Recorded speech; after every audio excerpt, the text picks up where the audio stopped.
Imagine yourself relaxing on the lawn on a Sunday afternoon. Everybody's turned out in their Sunday best. And now it's time to listen to the Brass Quintet. We're going to hear all about it today on A Note to You.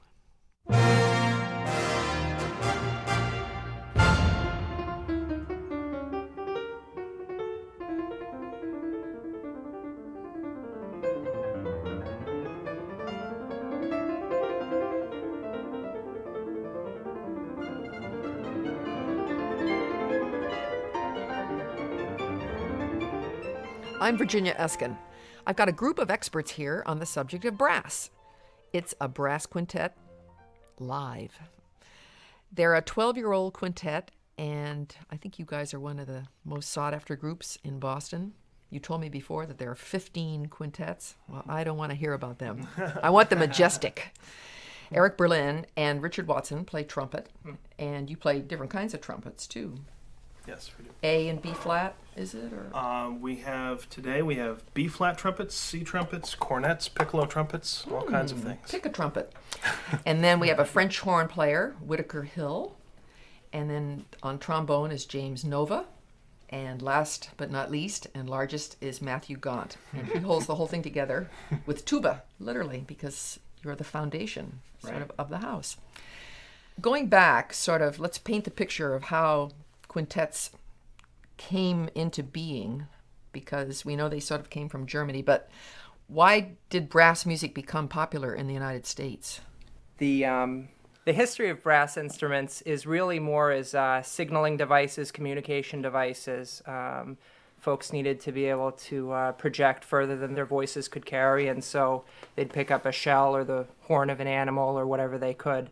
So it comes from rather a crude beginning, but in this country, as far as brass ensemble music, in the middle of the 1800s, there was a tradition of brass bands that began to spring up across our country. Around the military fields, of course. Exactly. Brass music carries very well. Again, from the beginnings of communication rather than art.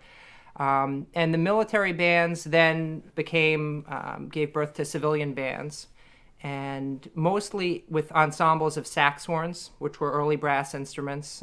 They were available in all different keys and sizes, and fairly easy to play. So you'd get groups of avocational musicians. What year are we talking about here, well, Richard? Really mid 1800s, if you think, 1850? just Civil War time, just before that area. So every community would really have a group of avocational musicians playing brass music. And it gave birth not just to the tradition of brass ensembles, but the community orchestras and groups of people getting together and playing. It's an important tradition that we have in this country. And it continues to this day up in New England. You still have a lot of pride in little country brass groups, because you don't see string players in those, gazebos and commons in the New England towns. I think probably a lot of that's because of the nature of a brass instrument really lends itself to playing outdoors, so people can get further away from them. Wind shear. That's right. Did the design of the instruments change as they became more popular? Well, the design of the instruments has changed a lot. What's happened is they went from just being straight pieces of plumbing to adding either slides or keys, and then eventually the valves, which are what we're playing today with the exception of Jim. Jim's still in the dark ages there a little bit with his trombone, although he has managed to pick up one valve for it, so that helps him a lot. They designed it right the first time. Yeah. Well, let's hear something. Let's hear a piece you brought in by Friedrich. It's called Selections from the American Brass Band Journal, and this is the Majestic Brass.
Wow, I love it. It's so reliable somehow, and I just love the way you guys steer around the curves in the music. Thank you. We're listening to the Majestic Brass today. Now, Eric, where did brass music go from there after it's been put in motion sort of in the mid-1850s? Well, I think that the next logical step to look at is the concert bands, which began to add in the woodwind family of instruments and the percussion family. And these bands under the leadership of like Patrick Gilmore and, of course, John Philip Sousa sprang up around the country. It's an extension of the civilian bands. This was the professional band that came about. And these fantastic bands would go around not only in this country, but Sousa was known around the world as a world-class musician, and his bands were of the highest caliber. And these concerts would include maybe an orchestral showpiece transcribed for band, dazzling soloists, sometimes singers, violinists, and of course his signature marches, which he's most famous for. Yeah, so the whole sort of American potluck idea is being hatched. Yeah, they really didn't do the all Mozart programs and and by that I mean the very specific theme programs that you hear today, either with recordings or with live concerts. Yeah. Variety was definitely key in this time. Well, let's hear some Sousa. All right, this is the Washington Post March.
was Sousa's famous Washington Post March, played impeccably by my guest, the Majestic Brass Quintet. Let's go back to you, Eric. Yeah. Eric's one of the two trumpet players. You mentioned before that popular songs, as well as opera themes and little bits of snatches maybe from classical music, would be incorporated along with marching music. Why was that considered a good thing? Well, at the time, we have to realize that the Sousa band came about right as recording technology began to spring up with the Edison cylinder machines.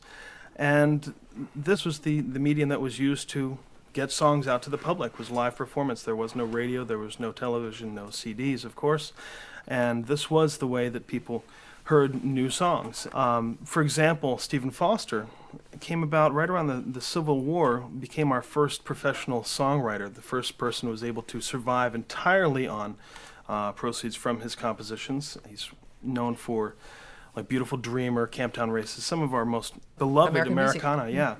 And the next selection we're going to play, The Old Folks at Home, this would have been something that was used at a concert in the park that people would relate to and people would love to listen to and go home whistling.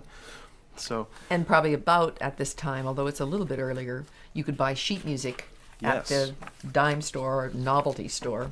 yeah, Stephen Foster was one of the first people that whose music was published in that form, and for people to play in their parlors on their little Right. piano in their home. Well, I'd like to hear this arrangement then, and this has been made by you. Well, this is actually an arrangement in the cornet solo style by a great virtuoso who played not only cornet but trombone and baritone.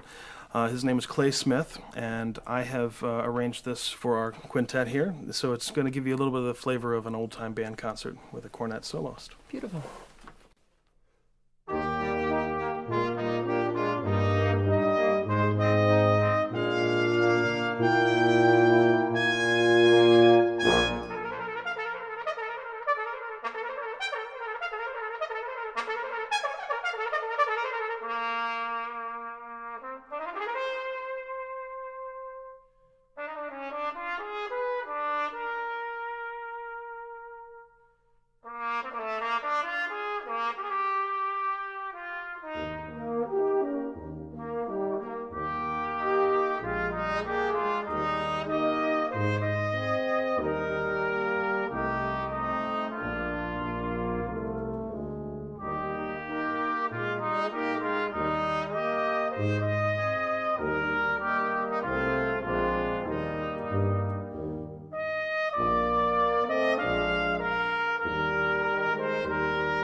Beautiful arrangement. Thank you. Bravo. Thank you. Bravo. High notes, low notes, all sorts over of colors. the place. That's the idea of these old cornet solos. People must have gone wild. Yes, in fact, Jules Levy was the rock star of his time. He was the great cornet soloist who, at the time, back in the late 1890s, was making $10,000 a year as a cornet soloist. He was the millionaire. Michael Jackson of the time. Yeah. We're talking about brass quintet evolution, and that kind of virtuoso playing would have spawned then the desire for trumpet players to quit playing in orchestras Absolutely. and join brass ensembles. Were there other virtuosos? You mentioned this Levi man. I mentioned Jules Levy, and Levy. yeah, and possibly the most famous of all in America was a gentleman named Herbert Clarke, who's from Woburn, Mass, and he was the cornet soloist for the Sousa band for the majority of the Sousa band's time, and was also assistant conductor. And his work was very instrumental in brass playing in the 20th century. He not only was he a great role model for those young cornetists of the time, but he also published 4 different methods for cornet, which survive today that many of us use on a daily basis. Wonderful. His legacy continues. Yeah, so Well, let me hear some Clarke. some Clarke, absolutely. Yeah. This is From the Shores of the Mighty Pacific, played by the Majestic Brass. And this will feature Matt Gaunt on the tuba.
It makes me think of the fat lady when she sings. That was so wonderful.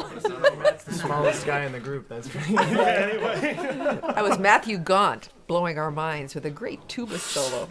Is that hard to play? It has its moments. Yeah, yes, very. Yes, absolutely. He's just not You admitting wouldn't it. know it by the way he plays, I bet.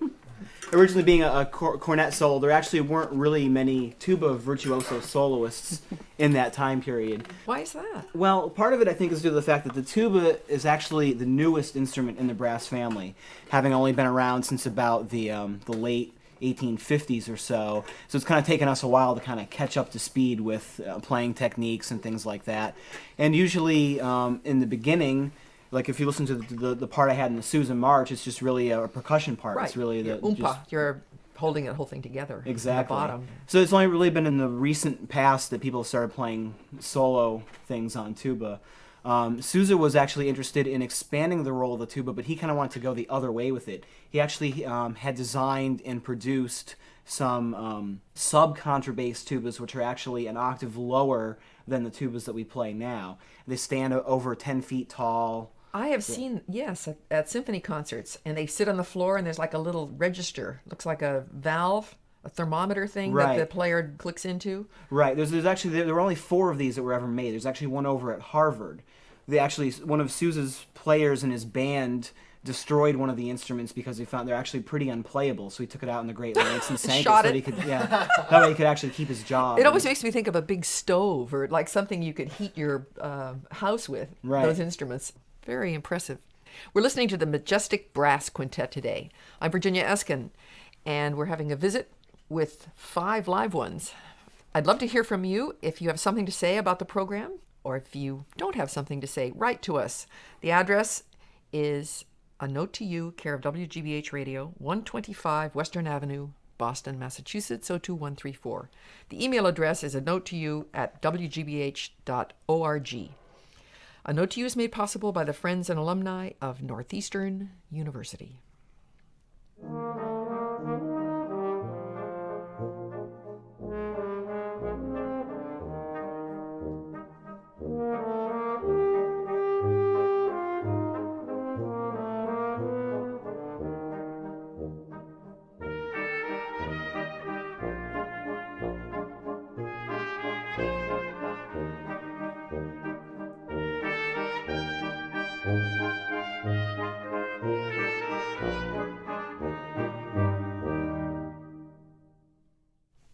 So Eric Berlin and Richard Watson are the trumpet players. Whitacre Hill plays the French horn. You sort of add ballast to this group.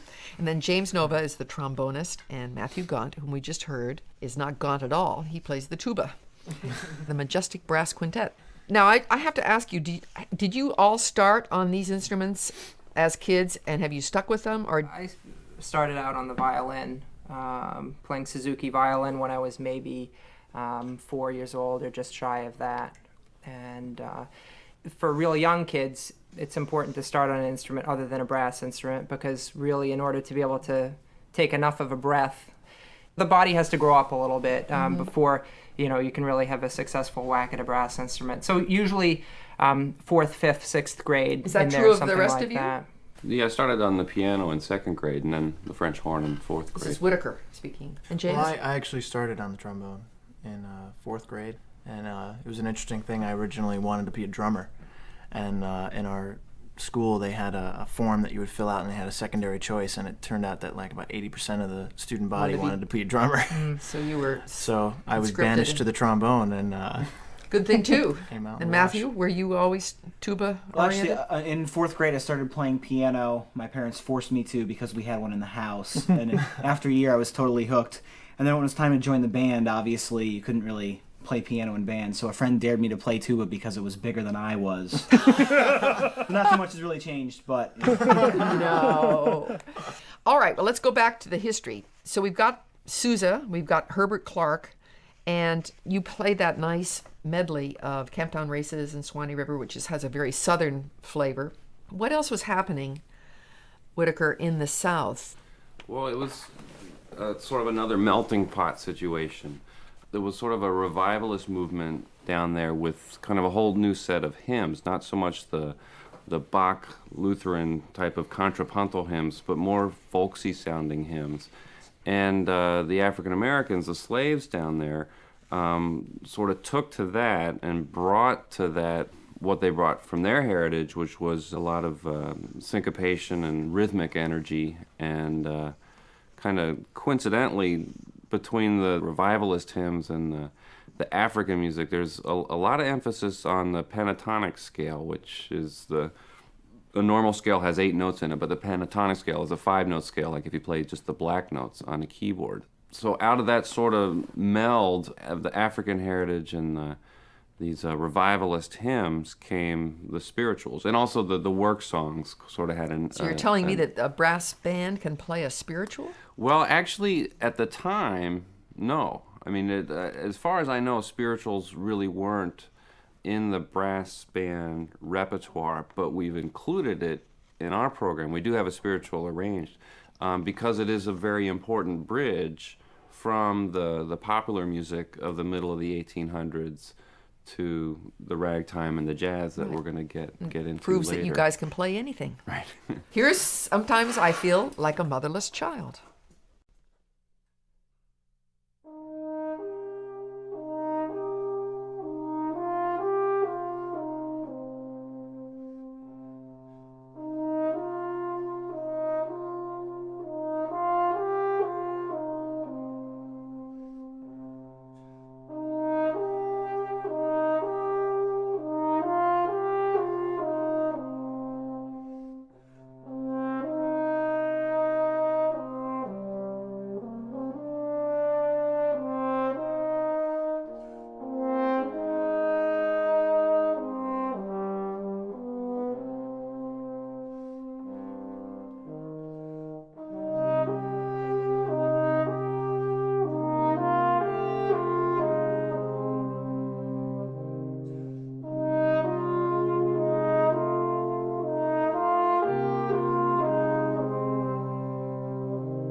Whitacre Hill was playing the beginning of the solo on French horn. I really like that, Whitacre. Thank you. So now we've got the music scene. We're up to sort of the evolution of ragtime. It's really a piano genre, but I heard when you played this at your concert, I loved it. Tell me something about the Mississippi rag. Richard? Ragtime is very important in the development of American music. From the spiritual that you just heard, and then from the blues music that developed in this country, we were in the process of developing sort of a tonality that later became very important in the jazz style, but we didn't yet have quite the rhythmic intensity that was the other element in the development of that music. Ragtime provided the syncopations, the snappy rhythms, the rhythmic energy that blended in with the tonality of the spirituals and the blues music to really sort of lead directly into Dixieland music that came after that. So for its rhythmic intensity and character, it was very important. Well, give me a rag. This is by William Krell. It's called Mississippi Rag.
really got to me.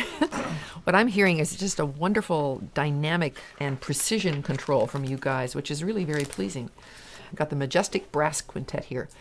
We've got brass bands playing spirituals, Dixieland, ragtime, and we get sort of up into the 30s. And James, who's kind of like the icon player on trombone, say, in the 30s?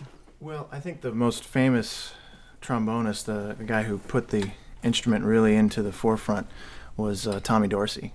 He was a band leader, and he was well known as being a tyrant in his big band. And there's a story that he used to have a trombone that had a little spot of lacquer on the bell, and the rest of the instrument was delacquered. It didn't have any. It wasn't shiny. It was kind of dull, and there was this little spot.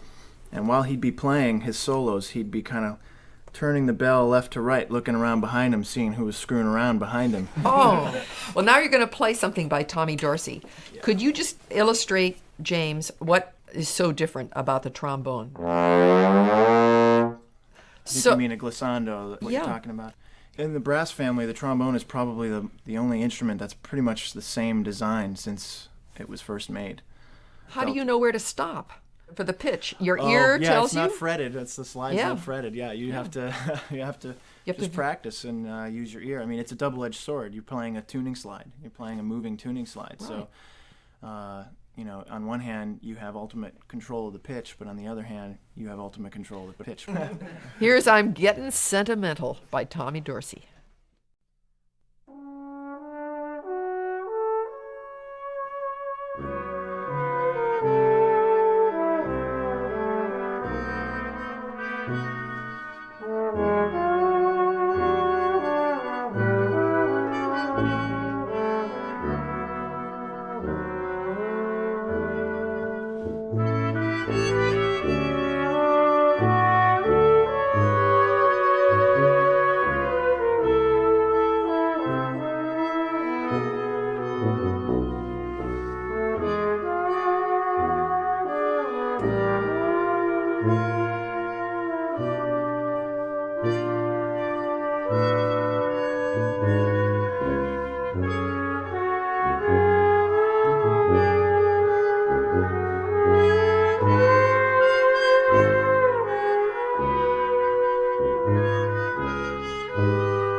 I'm in love. That was great. Tommy Dorsey, I'm Getting Sentimental. Beautifully played on trombone by James Nova. I'm sorry to interrupt. Beautifully arranged for brass quintet by Matthew Gaunt. That's right. But this next piece you're going to play, Richard, by Victor Ewald, that was written, though, for brass quintet. Yes. That's not an arrangement. Yep. No. And who's Ewald? Well, Ewald was a cellist and an engineer, and an avocational musician, and we're just very fortunate that music was a heck of a hobby for him, because he gave us some of our nicest music, and also music in a style which didn't have too many other contributors. What year is this happening? He's a contemporary of Tchaikovsky, a Russian composer. Yeah, he wrote 4 brass quintets which have survived. Victor Ewald's first movement from his Brass Quintet number 1.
Ooh, elegante. Isn't that fantastic? Yeah, very nice piece.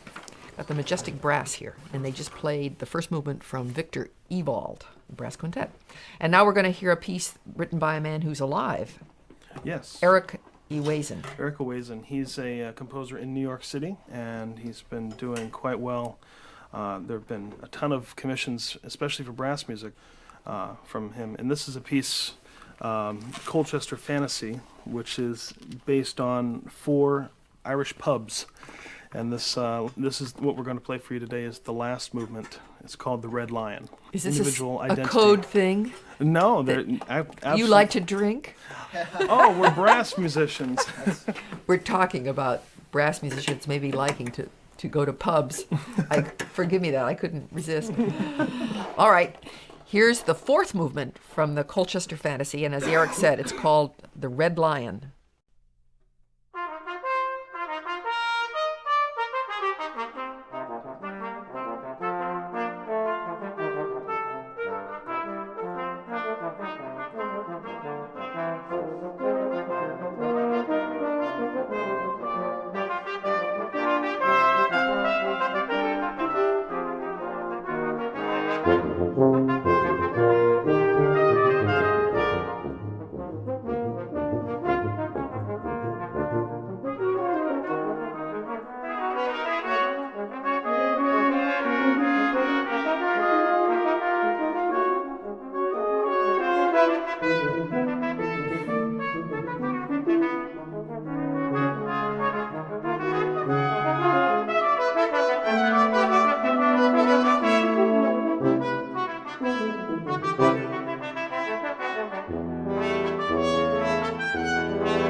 Wazen's fourth movement from his Colchester Fantasy, and it was called The Red Lion. Clever piece. Boy, we've come from a marching band to a concert piece. Yeah, this is a lot of fun to play. It's good for everybody. Yeah. Right. All right, well, when I heard you at Northeastern, you played probably what everybody can't resist. So we're going to go out with Barnum and Bailey's favorite, played by the Majestic Brass. Thank you.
Strike Up the Band with Barnum and Bailey's Favorite, played live today by the Majestic Brass Quintet.